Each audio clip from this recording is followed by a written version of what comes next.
You bet. Mike, 1, 2. Mayor Chris Beitler will help.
Okay, let's go ahead and get started.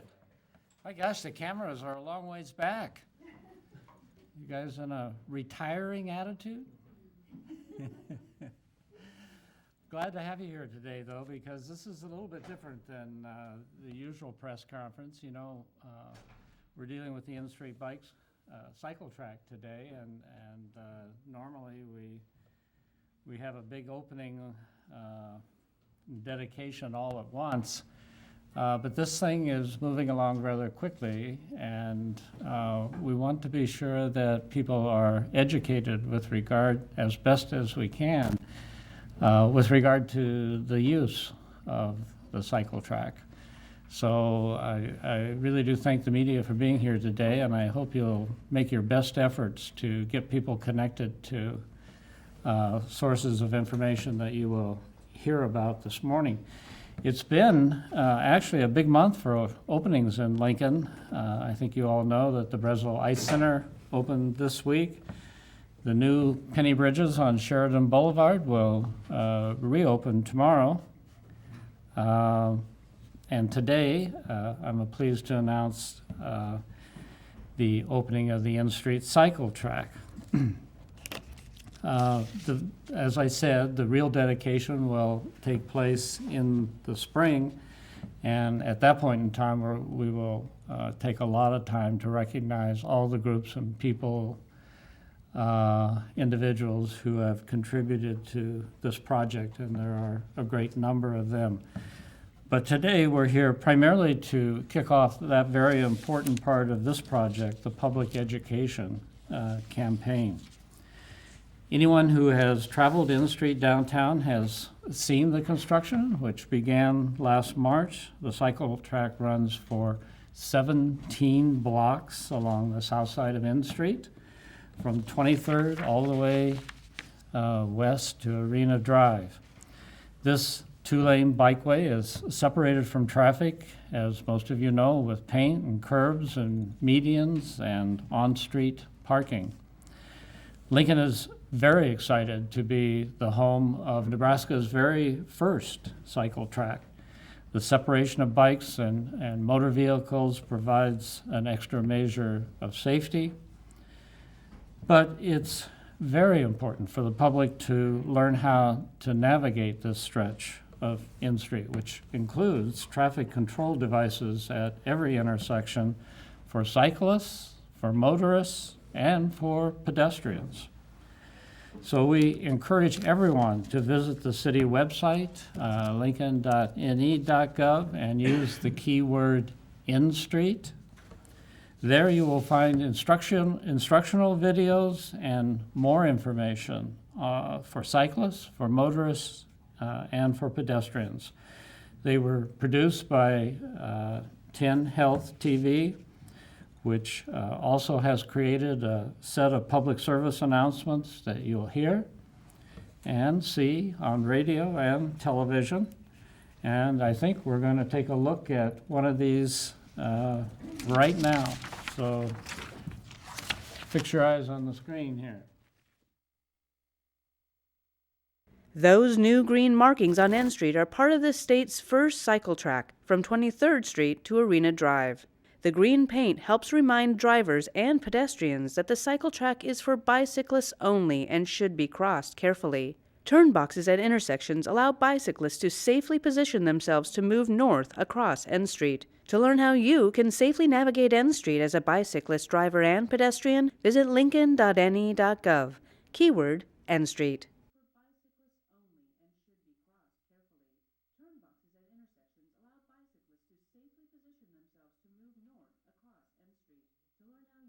Safely navigate N Street as a bicyclist, driver, and pedestrian, visit lincoln.ne.gov.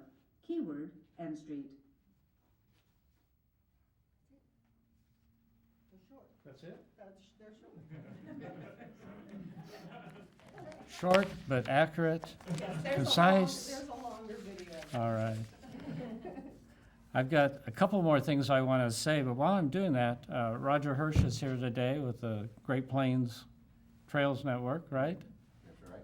Come on up here, because I know we want you to say a few words on this, if you would. But the cycle track, again, provides a connection from the arena and the West Haymarket to all the way down to the Antelope Valley trails.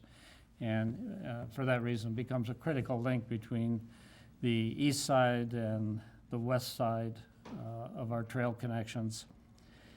In addition to connecting all of the trails, the cycle track obviously provides for healthy living and contributes to the livability and the excitement and the vibrancy of downtown living in our 21st century city.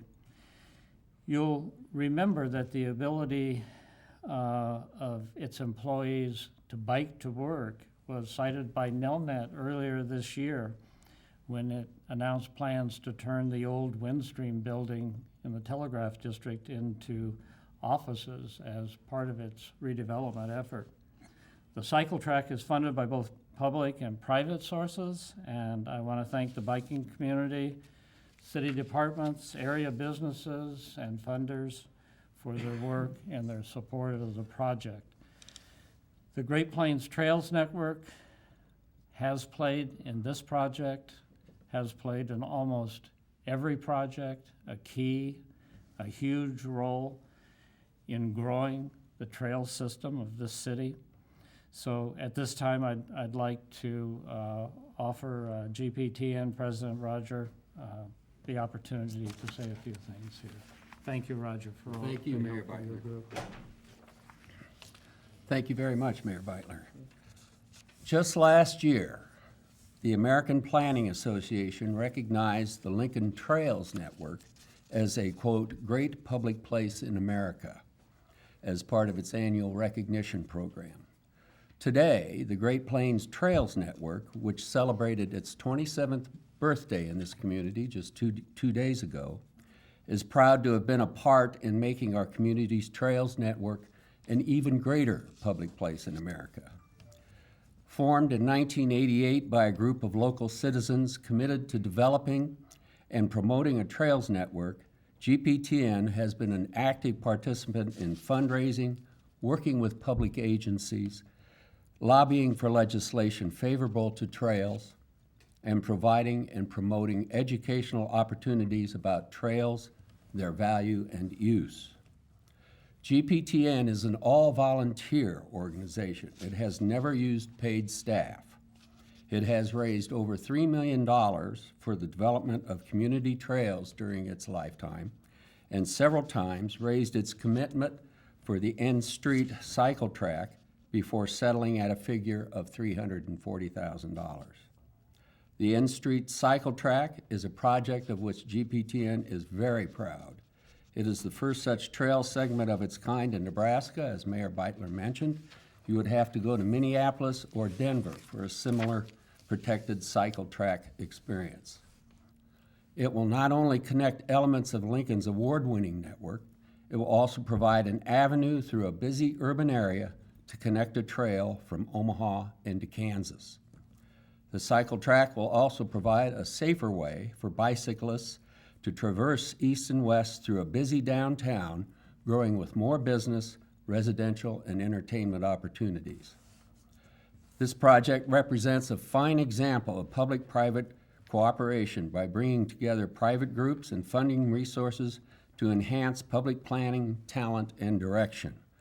Lincoln is a great place in great measure due to a culture of public-private cooperation. GPTN wishes to thank Mayor Chris Beitler for his leadership and dedication to the completion of this project, and thanks to city staff in carrying out Mayor Beitler's wishes. Finally, GPTN wishes to thank the citizens and charitable organizations of this community who supported this unique track. Today, we are an even greater place due to the support of the mayor, citizens, and organizations. Thank you. Mayor Beitler. Thank you. Thank you. Very much. You know, you just can't say enough about the dedication of the trails people to what they do in Lincoln, their constancy, their work ethic, and a couple of the people who are kind of icons of the community with respect to their efforts in this regard. are with us today. Elaine Hammer's here. Elaine, raise your hand. Less modestly than that. All right. And I think Gary Benthrop's here tonight. Yes, welcome. Thank you. Thank you both for all your continuing efforts. So Lonnie Berkland is with us today. Come on up here, Lonnie, from our Public Works and Engineering Department. This is a young guy that's starting to make big differences in Lincoln. And he's going to tell us about the technical details. He's going to explain it in words that everybody can understand. The technical details of our new cycle track. Yeah. Well, good morning. I think some of our chamber folks say it's fitting. What a great time to be in the city of Lincoln, and it really is. It's exciting. We're getting ready to turn on this new facility. Roger kind of alluded to that. We're doing some stuff that's, it's cutting edge, but it's not bleeding edge. These things have been installed. Cycle tracks, also known as protected bikeways, have been deployed or are being implemented in about half of the states across the nation. So, but we are kind of joining a premier group of cities. I think there's about 100 or so agencies that are either have deployed these or are in the current process of designing and implementing them. So it is an exciting time. Wanted to echo a few of the earlier comments. This has been a real good team effort. Great design consultants, construction management consultants, various city teams, not just Public Works and our own traffic engineering staff that have been out there working hard to kind of at the last hour here, getting things sort of wrapped up. But overall, great team effort, lots of great meetings, evaluation, analysis, because it's a pretty technically challenging project, a little bit different than some of the typical things we do. Wanted to talk a little bit, I guess, about the new facility. We do have some new signal indications.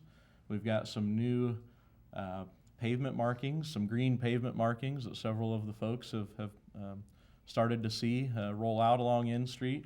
And we've got a lot of new signs.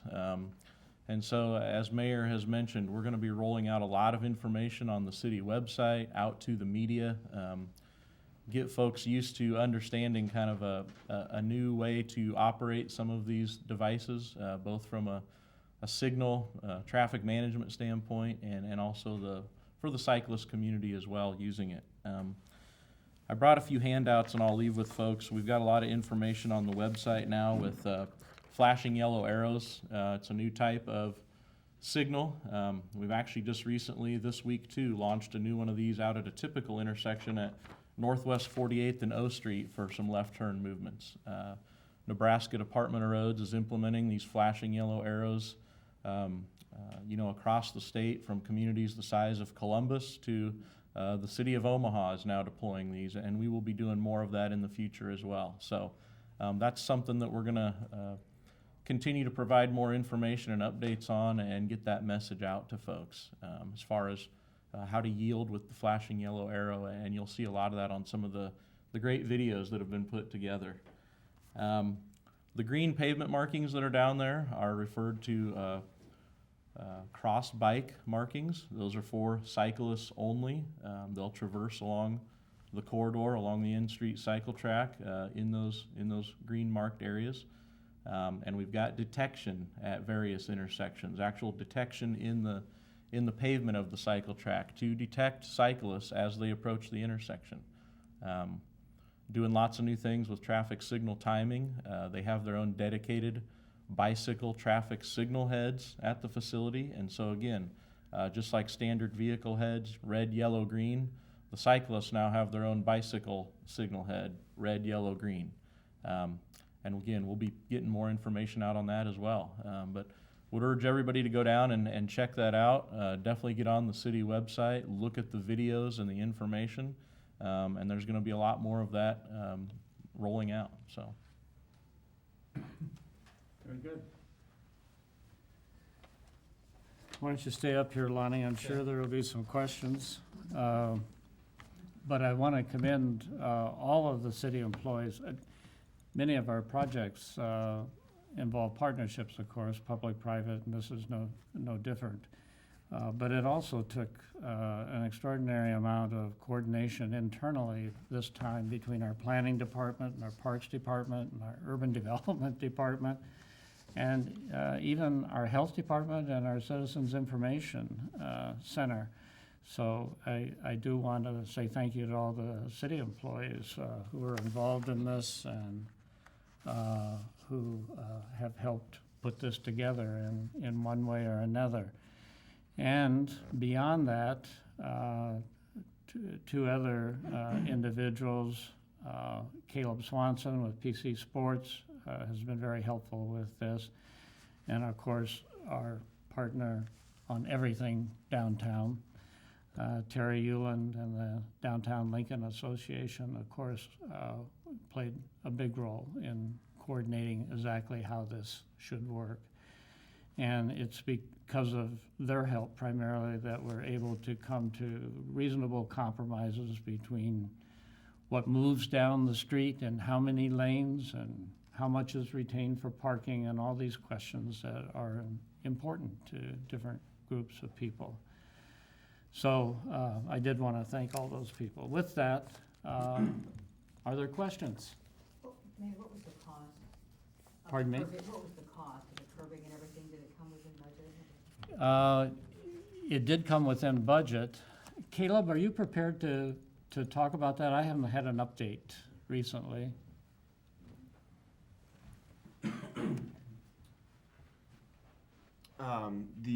The quoted cost for the budget back in, I believe, January of 2015 was $3.2 million, plus then the $250,000 endowment. That 3.2 covered both the design, the construction, the oversight, and the answer is yes, it did come within that budget. And some of that funding was private, some of it was Yes, public. correct. A variety of funds contributed to it. $250,000 was the private. More than that, the $340,000 was what came from Great Plains, from the private fundraising. So a little bit over 10% of the total cost was all private. And Caleb, a lot of the cost was the signaling, right, the signals? That was yeah, the signal work was, like the new bike heads, the signage, all that was included in that number. So will Andy, bicyclists sorry. start getting ticketed then too if they don't follow the lighting and all that, or the right pathway and so on? There will be rules and everybody will have to follow the rules and that all will be coordinated, yes. Mayor, do you see you expanding a north-south one downtown at any point? On the immediate runway, we don't have a north-south project, but as the Soto area is focused on, as that developed, I'm sure that in the future there will be more discussion of north-south bikeways and more discussion on how those should be designed. And do you know how much priority, when it comes to snow removal, that this cycle track will be given? How will it be treated as far as other roads and stuff? The plans are being made for snow removal. I don't know if you're prepared to talk about that.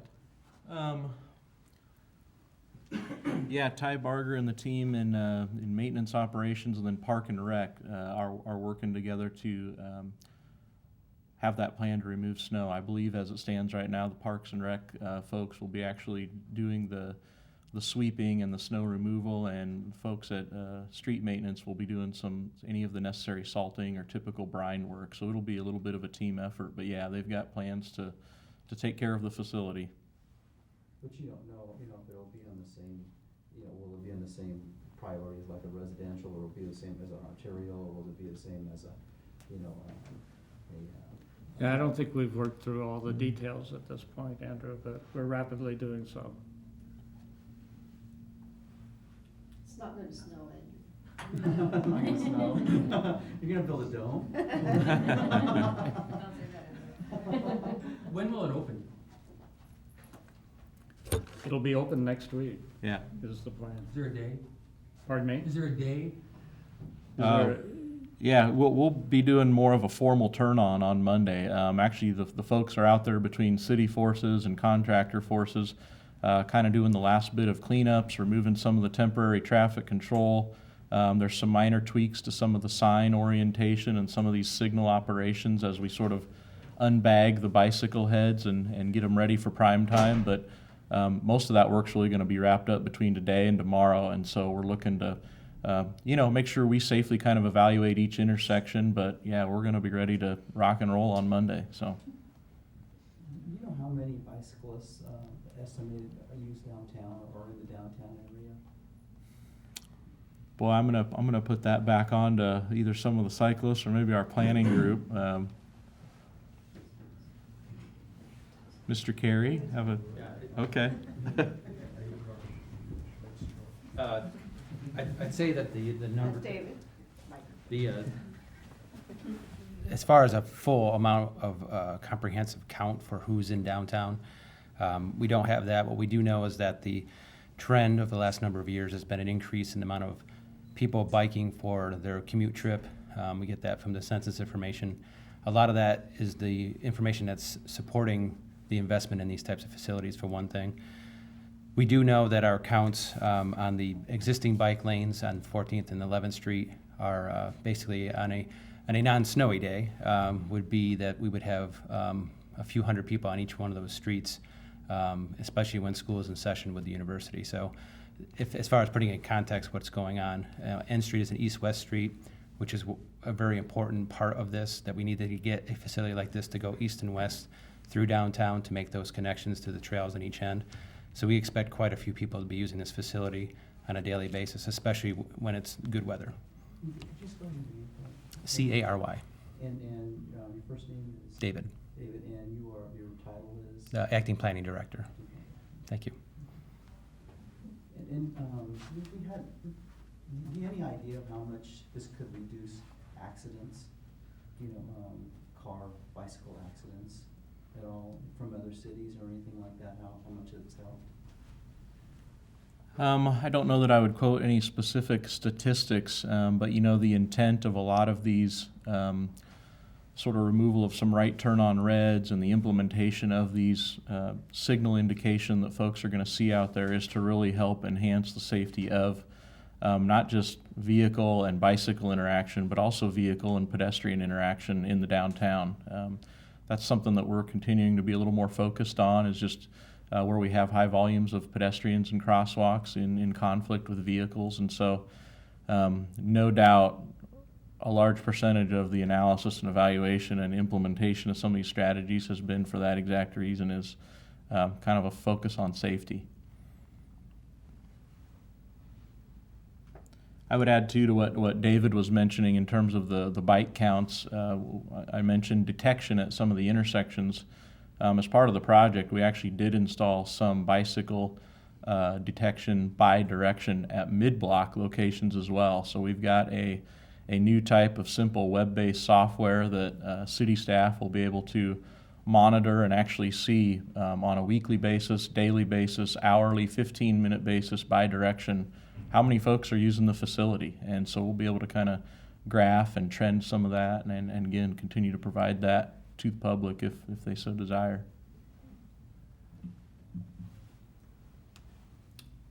Okay, you good to go? Thank you again for educating the public on how to use this. Caleb? Thank you.